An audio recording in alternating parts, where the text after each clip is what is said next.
Anime Vanguards finally have tournaments, and the rewards are kinda crazy because if you get first place on the leaderboard, you'll get a shiny unit, and if you get top 3, so second or third place, you can get the unit but without the shiny. And the annoying thing is that the traits leaderboard you basically need just to pay to win and everything like that. It's so annoying. You need like Monarch on every good unit for this one.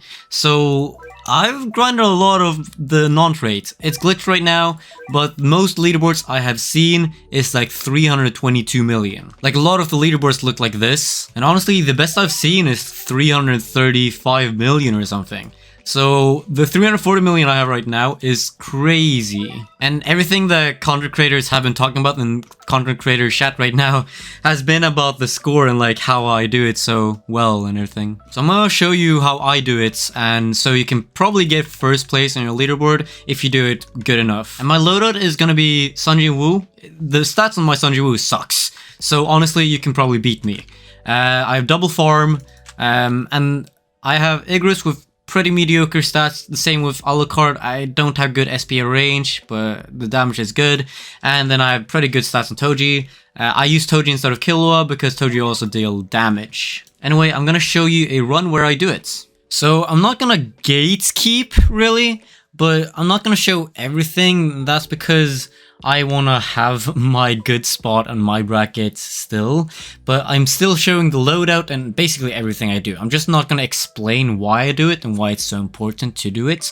So if you don't do it as well as I do, then you're not gonna get the same score.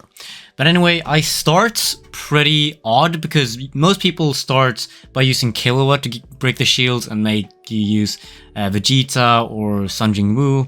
I use Toji. I use Toji mainly for the early game, and late game I don't even upgrade him. It's just for early game because I can place 2 Tojis, and I would only be able to place 1 Sunjin Woo, so it's better that way. 2 Tojis, and then they're just shield break. The reason why Tojis are so good in the beginning is because they just ignore the shield, plus remove the shield, so when I place Sunjin Woo it's good. But the first wave is because, yeah, they just ignore the shield, so they can kill the first few enemies. One enemy does leak though, so I have to go back and kill it. But other than that, I just place all my units in the front. I have my Tojis in the front, try to shield break, and then Igris and Sunjin Woos in the front, a bit behind them, so just kill them as soon as possible. I don't start farming, except for when wave 10 hits. I do place down a farm in wave 1, but other than that, I don't place farms unless like it's wave 9 or 10. Because I just use all my money on spending it on units to kill everything faster. Once the boss comes, then I start farming because I need to kill the boss. I ignore the boss and then kill it later. So basically, I just continue to farm until I can have like a few AoE units in the front, so I don't die from more units, and then I do Alucard to just not die, and then I start to kill the enemies at the back. I do that pretty easily by just placing down Sunjin Woos in the back. I can kill the leaks and the boss. I can waste money here because money does not really matter when you have an Igris max and you can just kill everything. It only matters in the beginning when you can't kill everything that fast. So I just spend all my money on placing units and killing the enemies at the back. And I don't care about farming that much. I don't care about getting the Igris up immediately. As long as I don't die, then it's fine. And the boss is still alive, but I can just use some random Sunjin Woos and kill it, and it works completely fine. Eventually it's gonna die. It takes a while, but it doesn't matter because the wave still goes on. And then after a while I get Igris maxed or full AoE, and I try to get all 3 Igris to full AoE because those are so good. They are the best unit you can get in this tournament because Dark increases, or the damage is increased by 150% on Dark units, which is Sunjin Woo and Igris right now. So that's 2.5 times more damage.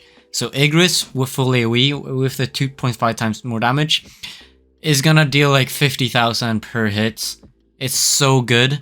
And with Toji breaking the shields, it's always gonna do so much damage. So it's gonna kill pretty much instantly. It doesn't do it unless I have all the Igris. So first of all, I need to get all the Igris. But yeah, once I kill the boss and everything, I just get some full AoE Igris and I max my farms and do that. The boss at wave 20, you can also leak just like you did with wave 10. You can focus more on farming, focus on more on other stuff, just not dying from leaks, and then kill the boss afterwards. But if you do it right, you can probably just kill the boss too immediately with the full AoE Igris and Sunjin Woos.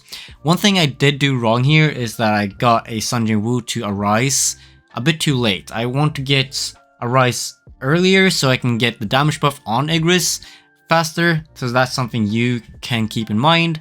But other than that, I just max my Igris and then upgrade my Sunjin Woos. I don't upgrade my Alucard at all. I have it at full AoE, and the other Alucards I have non-upgrades at all.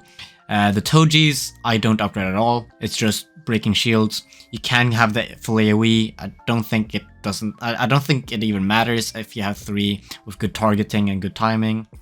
Other than that, I only upgrade Igris and Sunjin Woo. Igris for the full AoE, and then Sunjin Woo for just extra damage and a rise, and then I continue with Igris. And yeah, that's basically the whole strategy. You just have to, in the beginning, go fast, place all your units. You can leak the wave 10 boss, you don't have to, but I do, because I use Toji instead of Killua, so I need to spend more money on the early game. But then I kill them later, and then you just rush the Igris full AoE to kill everything. And once you have 1 Igris full AoE, you should be set for the whole game, and just upgrade as much as you can to get as much damage as possible. And in the end, it just works. Most people do get 322 million about. That's because you don't place your units at the front. You have to place your units at the front to insta-kill, because if you kill the enemies that are dedicated to 1 wave before the wave is supposed to skip, then it's gonna skip automatically. So if it's 5 seconds left until the wave is supposed to skip, but you kill all the enemies from that wave, it's just automatically skip. So you can make the wave come 5 seconds faster. So most people might not even get to wave 35, which is the wave I and other people will get. This way you can get 400 million damage with traits. Andrevius has gotten 400 million with traits, but you need Monarch traits and everything like that. You need the right Monarch traits on the right units and everything like that. So that's crazy. That's why I'm doing non-traits, because you don't need Monarch, because you can't use traits. And this is fine. You don't even have to have good stats. I didn't have the best stats. If you have Godly on everything, 350 million definitely. But other than that, I legit just rush the beginning, don't care about farming, and then I care about farming and go for Igris. And in the end, you just try to get as much damage as possible, because there it actually does matter. And yeah, this way I got 344 million. I can definitely get more, but yeah, this was an okay run for me. So I'm happy with that. Okay, so that's my run. I can definitely get 345 million, and with godly stats, or at least better stats than I have right now, 350 million Traitless is definitely possible. I'm almost at my trait score, though this is a really bad trait score without a trait. But yeah, I should be first in the brackets. Me and another content creator have been going back and forth giving ideas. We've gone through a lot of stuff, so we've increased our score quite a bit, but we're not in the same bracket, so we're probably gonna be first, both of us. Other than that, I think the max is like 335 million. That's the best I've seen, and most brackets are 322 million. So honestly, using this loaded instead of Killua is my strategy, and I think it's better. But I don't know. That's at least what I do, and that's how I got 344 million. So yeah, I hope you enjoy this video, and see you in the next one.